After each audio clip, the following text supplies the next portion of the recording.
कह रहे हो मुझे असफलता की पराकाष्ठा मिल गई। पराकाष्ठाएं सब एक होती हैं।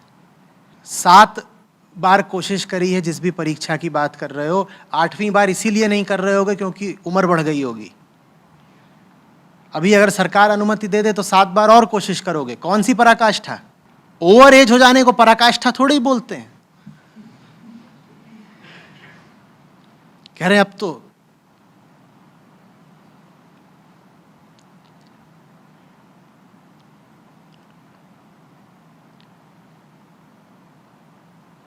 कर क्या रहे थे 7 सालों से?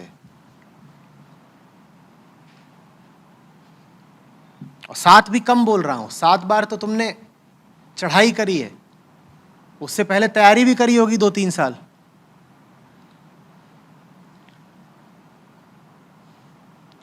पर ठीक है, कोई बात नहीं। सीख ली कि नहीं ली? जीवन के बारे में कुछ जाना कि नहीं जाना? अगर जीवन के बारे में कुछ सीख लिया है तो ये 7 साल व्यर्थ नहीं गए। नौकरी तो कोई ना कोई तुमको मिल ही जाएगी, बहुत अनुभवी हो गए हो। दशक का जिसका अनुभव हो नौकरी की तैयारी का, ऐसा तो नहीं हो सकता कि उसे कोई नौकरी ना मिले। तो कुछ तो कर ही लोगे पेट चलाने को। तो बात जीविका चलाने की, धनोपार्जन की नहीं है। जीवन भर बेरोजगार कोई नहीं रहता। काम सबका पीछा करके पकड़ ही लेता है। तुम्हें भी किसी न किसी काम में नथना ही पड़ेगा, कुछ तो काम करोगे ही,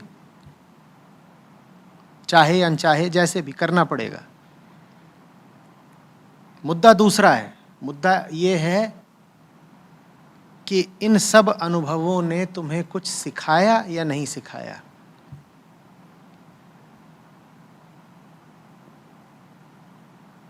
सीख लिया है अगर, तो परीक्षा में पहले ही प्रयास में सफलता से ज़्यादा बड़ी सफलता मिल गई तुमको। दुखी और निराश होने की बिल्कुल कोई ज़रूरत नहीं है।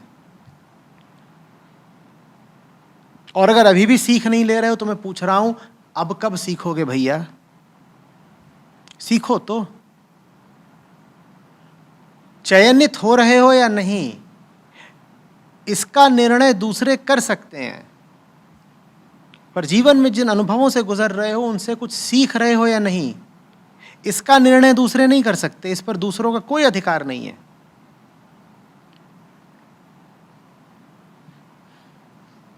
यही सीख लो कि जिस क्षेत्र में दिल नहीं है उसमें बहुत कोशिश करने पर भी नतीजा आधा अधूरा ही आता है।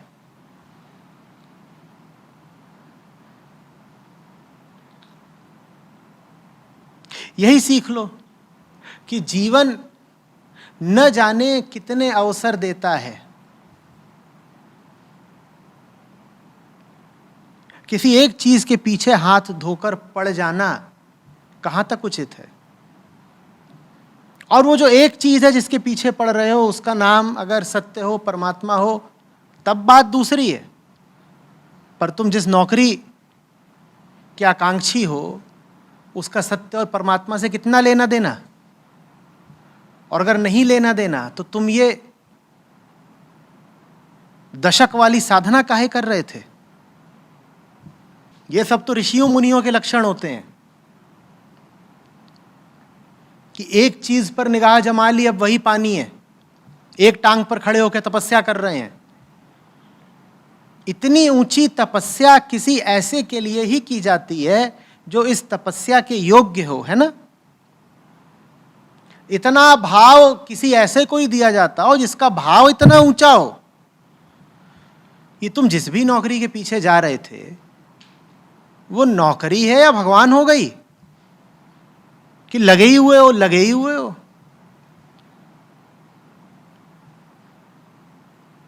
चयन पत्र मिलता तो उसमें क्या लिखा रहता? जय सच्चिदानंद। हमें आपको सूचित करते हुए अत्यंत हर्ष हो रहा है कि आपको निर्वाण की प्राप्ति हो गई है चौथे प्रयास में? ऑफर लेटर में ऐसा लिखा रहता क्या? और अब आप फलाना तारीख को आगे के प्रशिक्षण के लिए स्वर्ग में की ओर प्रस्थान करें। नौकरी तो है, किसी की हो, कुछ काम बताया जाता, वो काम करना था, उसको तुमने खुदा काहे बना लिया?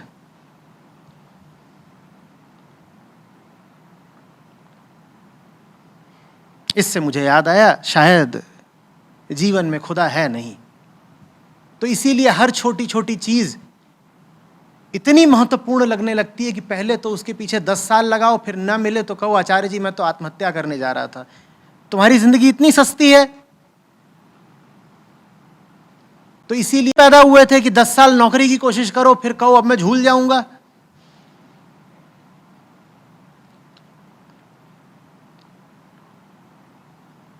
और अगर मान लो पहले दूसरे प्रयास में सफलता मिल गई होती और वहां जी न लगा होता और पाते कि 1-2 साल करके त्यागपत्र दे दिया, तो अब तक तो तुम्हें नौकरी छोड़े भी 5 साल हो चुके होते।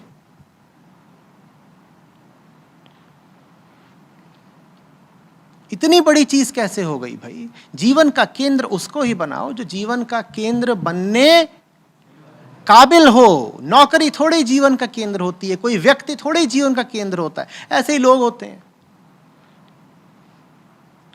आचार्य जी मैं जान दे दूंगी, गुल्लू ने मुझे छोड़ दिया। तो गुल्लू है, छोड़ दिया तो छोड़ दिया। प्राण देने वाले का ही नाम लिख दो अपने प्राणों पर। अब तुम्हारे प्राण तुम्हारे हैं नहीं, अब उसके हो गए जिसका नाम लिख दिया उन पर। अब नहीं बात बात में कह पाओगे प्राण दे दूंगा, प्राण दे दूंगा। तुम्हारे नहीं है प्राण, किसके हैं प्राण? उसके हैं प्राण जिसने प्राण दिए थे। उसी की सेवा में इस्तेमाल करो अपने प्राणों का। जिसने जीवन दिया है उसी के उद्देश्य के लिए जीवन का इस्तेमाल करो। तुम्हारा नहीं है जीवन।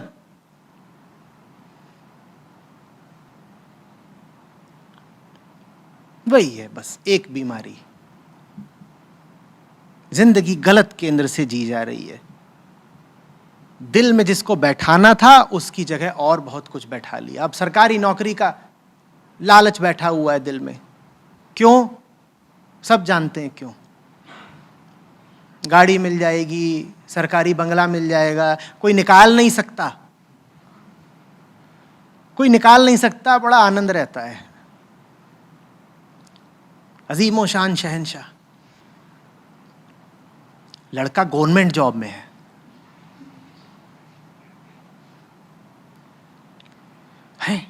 गवर्नमेंट जॉब करता है।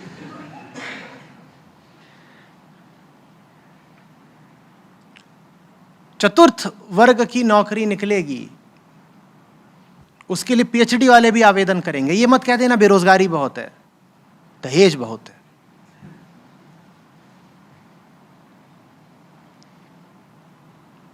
बेरोजगारी की बात नहीं है, बढ़ती हुई अर्थव्यवस्था है, कोई काम करना चाहे उसको बहुत अवसर है।